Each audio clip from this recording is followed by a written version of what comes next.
this tutorial, we're going to talk about organizing Google Drive.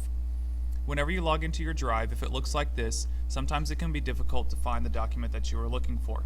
You have a whole bunch of named documents, but they are not organized into any sort of folders. What you would like is for your Drive to probably be organized into many different folders so you know where to put your documents and can find them easier. To organize your Drive, click on the red Create button. The very first option is to create a new folder. When you do so, you'll need to name the folder. Name the folder appropriately. An example of a folder I have named is for my science class.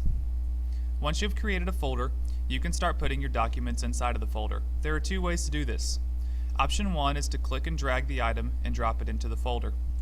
Option 2 is to select as many items as you need and either drag and drop them into the folder, or at the top choose the Move button. The Move To will allow you to select the folder you would like to move the items to. Once you have a folder created, it's also possible to create folders inside of a folder.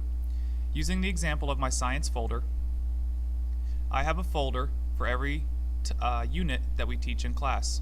To create folders inside of a folder, at the top you will see the name of the main folder. Choose the drop-down arrow and select New Folder. This will allow you to create a new folder inside of your previously made folder.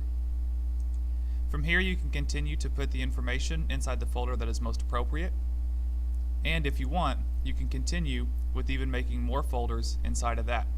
Again, the option is at the top, choosing the drop-down arrow and New Folder.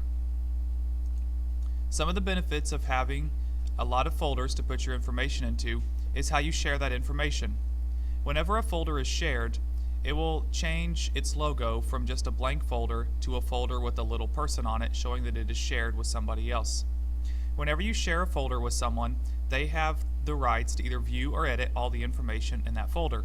If I wanted to share my science folder with the science teacher that I teach with, I would select it and at the top choose Share. This gives me the sharing options. As you can see, another science teacher that I work with can view the folder. If I wanted that science teacher to be able to edit the items in the folder, I would choose Can Edit. If you need to share with additional people, you can enter their email addresses here and invite them to either edit or view the folder. Once people have access to your folder, it will show up on their Drive under Shared with Me, and they can access anything that you have in there. Another benefit of sharing the folders is for use with your students. Whenever my students need some information from the cells unit, they may need access to the notes.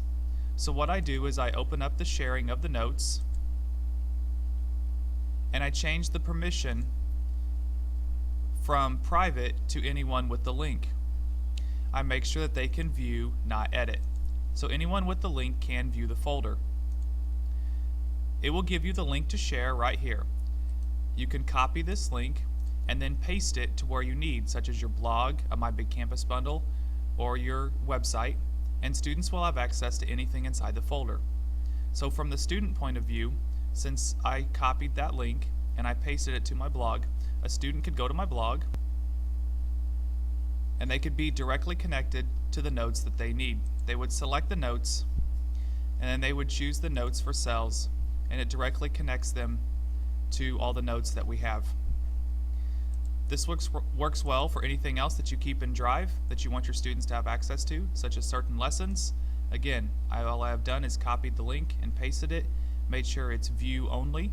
Anyone that has the link can view it, and they can get access to the lessons that I have inside of my Drive through my blog. This is how you organize your Google Drive. If you have any other questions, please be sure and ask.